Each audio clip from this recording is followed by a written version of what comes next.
Statement of Lester Chang regarding the cleaning habits of his father-in-law. Original statement given March 5th, 1995.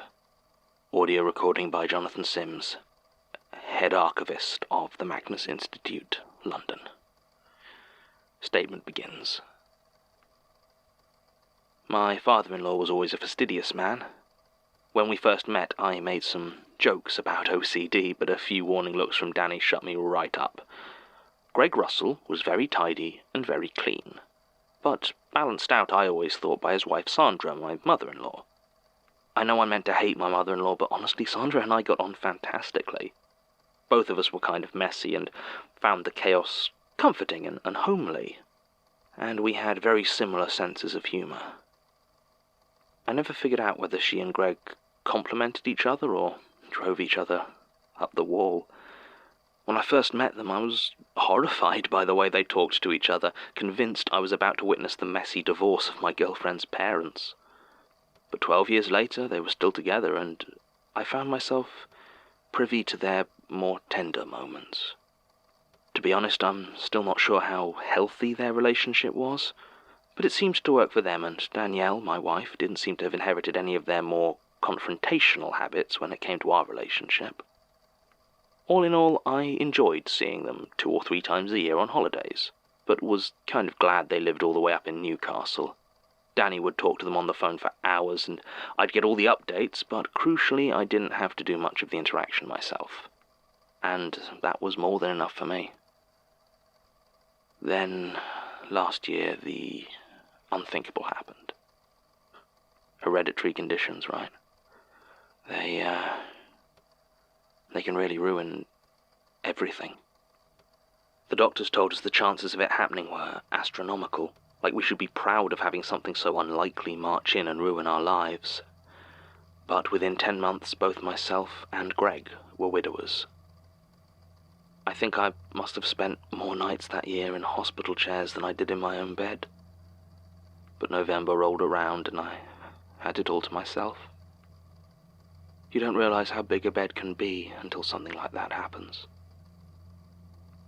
I don't really know what I expected it to do to my relationship with my father-in-law. I mean, I didn't really expect anything at all.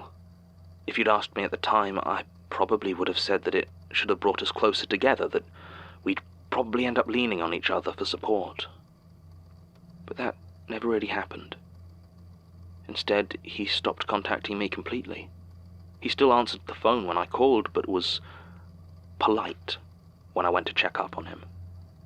Every bit of communication had to be instigated by me. And he had gotten cleaner. I didn't think it was possible, but every time I went over there, the smell of bleach was almost overwhelming. More often than not, he was wearing rubber cleaning gloves when he opened the door, and as I walked around, I could feel his eyes, making note of everywhere I walked, everything I touched. I tried to talk to him about it, suggest he get help, but whenever I mention it, he would try to change the subject and talk about television or the news, though if I tried, it became clear he didn't actually follow either. Finally, I decided I just couldn't stand it anymore. I sat him down and told him that if he didn't talk to someone about his compulsions, I was going to have to set something up for him. I told him that whatever he was doing, it wasn't the right way to deal with Sandra and Danny's death. I didn't handle it well. I was still deep in grief myself, and I almost broke down, pleading with him, telling him it wasn't healthy. When I said that, he laughed. He actually threw his head back and laughed. It was one of the most unnerving sounds I'd ever heard. Greg stood up, walked over to a small cabinet in his kitchen, and opened it to reveal row upon row of individually packaged miniatures of gin. He picked one of them up and inspected it, checking the top and bottom and examining the seal to make sure it was unbroken. Then, in one swift motion, he opened the tiny bottle and emptied it down his throat. He did this 3 times before he finally looked back at me. His gaze was softened by the alcohol, but it still looked like it was almost a physical effort for him to force out the words. "There is mold in my drain." That's all he said. Not all that strange a sentence, all things considered, especially in that context, but something in his face, something in the way he pressed those words out through his lips, made me suddenly feel cold all over. I made my excuses and left. He didn't look up as I closed the front door behind me. I tried to forget, tried to just move on and ignore it. If he didn't want my help, then I had no business trying to force it on him. But I couldn't do it. He was Danny's father, my last connection to her. I don't believe in ghosts or the afterlife or anything like that, but I knew she would have wanted me to do something. Danny never gave up on anyone. Work wasn't expecting me back for another few weeks, and Danny had had a solid life insurance policy, so there wasn't any problem booking a decent hotel room for a week in Newcastle. I knew that my father-in-law would never allow me to stay in his home, not at that point. But he couldn't stop me being nearby. So I started to check in on him every day. I brought him hot meals and talked to him for hours, even when he didn't want to talk back. But none of it seemed to weaken the cleaning compulsion that had taken hold of him. If anything, after a few days, I noticed that I had adopted the habit of cleaning my hands a second time before leaving the hotel bathroom. Greg wouldn't let me use his. On the 5th day, I did see inside his bathroom, though. I won't go into details, but suffice to say my use of it was over his protests. It was just as clean as the rest of the house, beyond clean, really, as I could see some of the enamel fittings had been worn down, and the tile grouting and sealant around the sink were starting to corrode. I shook my head and turned to leave, but as I did so, I saw a small flash of colour in the bath. I pulled back the white curtain and looked down. Surrounding the edges of the plug's pristine chrome was a small halo of purple. I leaned over to get a closer look. It appeared to be some sort of fungus, scrubbed away so only the faintest traces remained.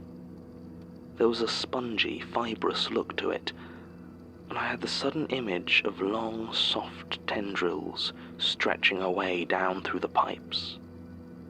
It was the colour of a fresh bruise and smelled sour like old milk. I don't know how long I stood staring at it, but when I looked up, my father-in-law stood in the bathroom door with a look on his face that was a mixture of anger and embarrassment. He started screaming at me about privacy and respect, about how he was a clean man and knew how to keep his house pure. He had a lump of wire wool in his hands, and I left quickly because I was somehow sure that if I didn't, he was going to start scrubbing me with it. I didn't go back the next day, both to let him cool off and because I needed to spend some time convincing myself that I shouldn't just head home and leave him to whatever the hell he thought was going on. I couldn't get that mold out of my head, though. When I went out to eat, I kept thinking I could smell that awful sour odor, and I ended up just sitting there, watching my burger as it cooled down, searching its surface for any signs of something. At one point a fly landed on it, and I just found myself nodding, like everything was exactly as it should be. I don't know. I wasn't sleeping well. My sheets felt odd, slimy somehow, though whenever I turned the lights on to look, there was nothing out of the ordinary. I did go back. Of course I did. He wasn't well. I know I should have done something, forced some help on him somehow, but even now I'm not sure how I could have done it. Greg didn't answer the door, but it wasn't locked. The house was still spotless, but the cleanliness didn't look quite as fresh as it had before, like it'd been cleaned earlier and just hadn't been used since then. My father-in-law was sat on the sofa in the same clothes he'd had on the last time I'd seen him. His skin was slick with sweat, and his face was blank. I called out to him, and he looked up, but there was no recognition in his eyes. I glanced behind him, and saw the bathroom door was closed. Not just closed, though, but sealed. All the edges and the cracks had been packed through with sealant. He'd even nailed extra wood to the bottom of the door and sealed all the crevices of that. It didn't do anything to stop that sour smell, though, which seemed to pulse and ooze from the doorway, and as I stared at the edges of it, I noticed the sealant was laced through with thin tendrils of purple. I turned to Greg to say something, to ask a question, but then I noticed something. I began to realize that, aside from his head, every inch of skin was covered with clothes, with gloves or a scarf. Whereas before he had been dressing to be sterile, now it seemed like he was dressing to keep covered. And then I looked into his face. I saw the thin crust of purple around his eyelids, the corner of his mouth, and the color of veins in his bloodshot eyes. He started to move to open his mouth, but I didn't give him the chance. I didn't even stop to consider alternatives. I just turned on my heel and ran. Some people might call me a coward, but I am absolutely sure those people would not have made it out of that house alive. I know I should have called someone, told the police or the ambulance service, but I was in shock. I didn't know what I'd just witnessed. I still don't, not really. I went back one more time, but I didn't even get past the front gate before the smell hit me, and I turned back. It looked like my father-in-law was moving, though. I remember it was Brecon and Hope doing it. They had a depot a ways down the street, and I recall thinking how odd it was, using a couple of local lads with such a small van, given how much furniture they were having to load up from Greg's house. I asked them about it, about where he was, but they just looked at each other and mumbled something in Polish or Russian, and then they completely ignored me. I was going to press the issue, but I got another wave of that dreadful, rotten smell from the house, and realized I had to leave before I was sick. The next time I went back, the place was empty, the smell was gone, and I never saw my father-in-law again. Statement ends. Elias gave me this before I left, said it might help me clarify my next move. I should really have waited, got some rest before I recorded it, or until I'd had a chance to move out of Georgie's. I've already stayed here too long. It's not fair putting her in danger like this. Or the Admiral. God, if Daisy had come while I was here. I wasn't sure what Elias meant by my next move until the end of this statement. Horrible as whatever it was that overtook Greg Russell must have been, it seems less than entirely relevant to the current situation. For Brecon and Hope, speaking Russian and helping transport a victim of whatever dark power rules over disease and rot, and insects, maybe, I was just about convinced that they served the stranger, and their speaking Russian might well support that, if it ties them to the circus, but this is not the first time they've been delivering things that seem to be tied to other beings. Are they a neutral party, carting around whatever horror needs delivering, just a piece of otherworldly infrastructure? Or are they fully part of the stranger, just serving as allies of convenience for other things that need to be moved? More importantly, though, it mentions a depot in Newcastle. Sasha checked on the Nottingham depot when they first came up. Almost 2 years ago now. A different time. But that had long been gentrified into luxury flats. Sasha never mentioned that there might have been other depots, and I never asked.